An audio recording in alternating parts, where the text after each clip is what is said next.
ಶಾಲೆಯಲ್ಲಿ ಕಾಲೇಜಿಗೆ ಗರ್ಲ್ಸ್ ಕಾಲೇಜಲ್ಲಿ 33 ಡಿಸ್ಟಿಂಕ್ಷನ್ನು, ಒಂದು 99% ರಿಸಲ್ಟ್ ಆಗಿದೆ. 99.99 PUCಯಲ್ಲಿ.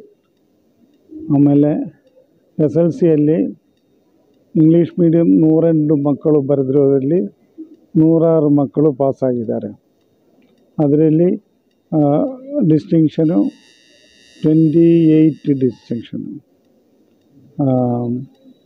ಆಮೇಲೆ ಬೇರೆ ಫಸ್ಟ್ ಕ್ಲಾಸು ಇದೆಲ್ಲ ಬೇರೆ ಇದೆ, ಡಿಸ್ಟಿಂಕ್ಷನ್ ಮಾತ್ರ ನಾನು ಹೇಳ್ತಾ ಇರೋದು.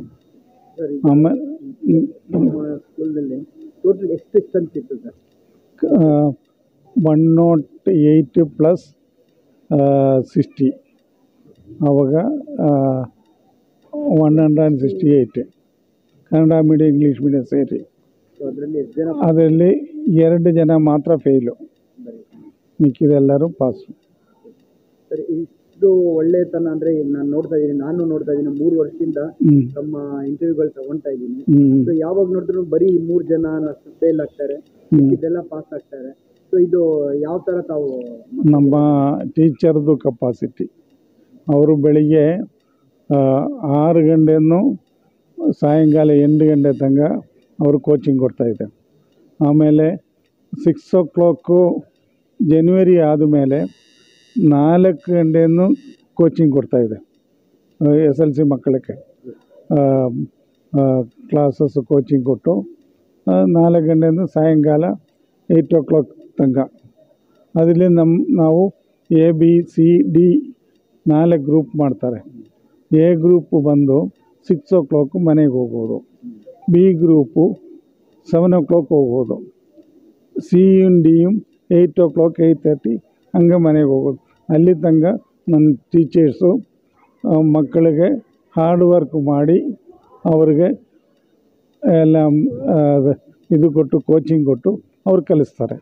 ಇಲ್ಲಿ ನಾವು ಟ್ಯೂಷನ್ ಕೊಡೋಕ್ಕೆ ಪರ್ಮಿಷನ್ ಕೊಡಲ್ಲ.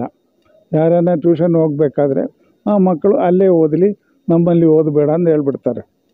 ಅವರು ಟ್ಯೂಷನ್ ಕ್ಲಾಸಲ್ಲಿ ಓದೋದು ಮಕ್ಕಳು ಅವ್ರಿಗೆ ಪರೀಕ್ಷೆ ಬೇಕಾದರೆ ಕೊಡ್ತೀನಿ.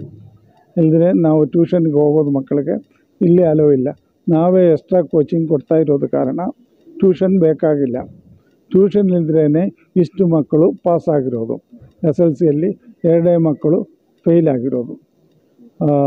168 ಕನ್ನಡ ಇಂಗ್ಲೀಷ್ ಮಾಧ್ಯಮ 2 ಸೇರಿ.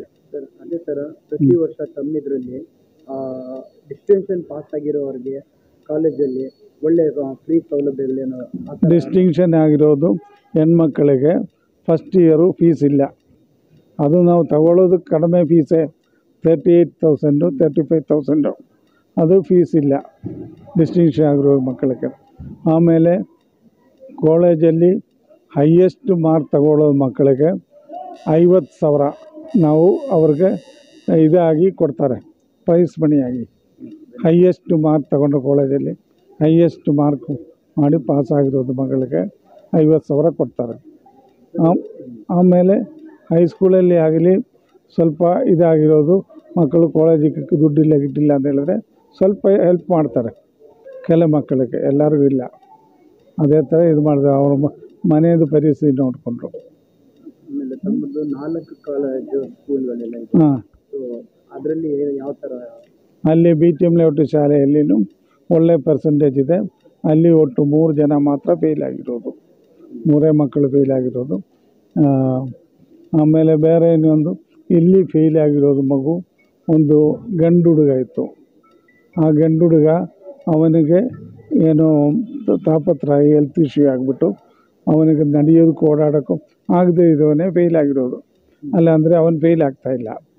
ಆಮೇಲೆ ಒಂದು ಹುಡುಗಿ ಇಲ್ಲಿ ಪಕ್ಕದಲ್ಲಿ ಇರೋದು ಹುಡುಗಿನೂ ಫೇಲ್ ಆಗಿರೋದು. ಅವಳಿಗೆ ಬಂದು ಆ್ಯಕ್ಚುಲಿ ಪಾಸ್ ಆಗಬೇಕಾಯಿತು, ನಾವು ಇದಕ್ಕೆ ಕಲಿಸಿದ್ದೀನಿ, ಅದು ರಿವಾಲ್ಯೂಷನ್ ಕಲಿಸಿ ಅದು ಆನ್ಸರ್ ಶೀಟೆಲ್ಲ ಕಾಪಿ ತಗೊಂಡು ರಿವಾಲ್ಯೂಷನ್ ಕಲಿಸಿದ್ದೀವಿ. ಅದು ಫೇಲ್ ಆಗಬೇಕಾಗಿರೋ ಹೆಣ್ಮಗು ಅಲ್ಲ, ಅದು ಫೇಲ್ ಆಗಿದೆ. ಗಂಡು ಹುಡುಗ ಅವನೇ ಹೆಲ್ತ್ ಇಶ್ಯೂ ಆಗಿಬಿಟ್ಟು ಕಾಲಿಗೆಲ್ಲ ಸ್ವಲ್ಪ ಫ್ರ್ಯಾಕ್ಚರ್ ಆಗಿಬಿಟ್ಟು ಓಡಾಡೋಕ್ಕಾಗದೇ ಇದ್ದವನು ಅವನು ಫೇಲ್ ಆಗಿದ್ದಾರೆ. ನಿಮ್ಮ ಶಾಲೆಯಲ್ಲಿ ನಾವು ನೋಡ್ತಾ ಇದ್ದೀವಿ ಎಲ್ಲ ಮಕ್ಕಳಿಗೆ ನಮ್ಮ ಮೊಮ್ಮಕ್ಕಳು, ನಮ್ಮ ಹುಡುಗರು, ನಮ್ಮವರು ಅಂತೇಳಿ ಎಲ್ಲರೂ ಹೇಳ್ತಾರೆ. ಬೇರೆ ಶಾಲೆಯಲ್ಲಿ ಈ ಥರ ಹೇಳಲ್ಲ. ಅಲ್ಲೆಲ್ಲ ಇಲ್ಲಿ ನನ್ನದು ಏನೂ ಇಲ್ಲ.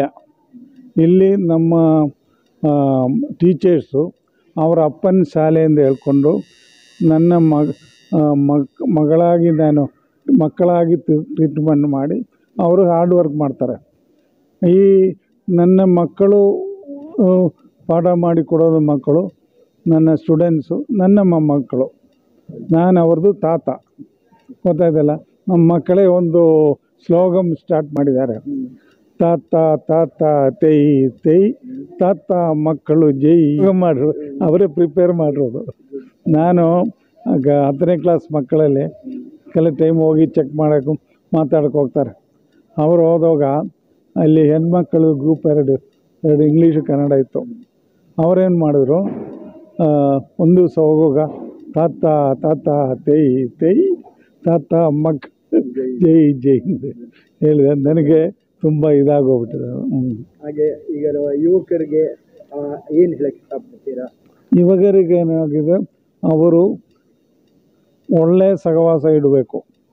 ಅದು ಬಿಟ್ಟು ಕೆಟ್ಟವರಂತ ಹೇಳಿದ್ರೆ ದೂರ ನಿಂತ್ಕೊಂಡು ಅವರು ಒಳ್ಳೆಯವರ ಜೊತೆಯಲ್ಲಿ ಸಹವಾಸ ಮಾಡಿಕೊಂಡು ಅವ್ರದ್ದು ಮುಂದಿನ ಭವಿಷ್ಯದ ಬಗ್ಗೆ ಮಾತ್ರ ಯೋಚನೆ ಮಾಡಿಕೊಂಡು ಕಾಲೇಜುಗಳಿಗೆ ಹೋಗಿ ಓದಬೇಕು. ಅಪ್ಪ ಅಮ್ಮನಿಗೆ ಗುರುಗಳಿಗೆ ರೆಸ್ಪೆಕ್ಟ್ ಕೊಡಬೇಕು. ಅಕ್ಕಪಕ್ಕದಲ್ಲಿರೋರಿಗೂ ರೆಸ್ಪೆಕ್ಟ್ ಕೊಡಬೇಕು. ಮಾತೃ ದೇವೋ ಭವ, ಪಿತೃ ದೇವೋ ಭವ, ಗುರು ದೇವೋ ಭವ.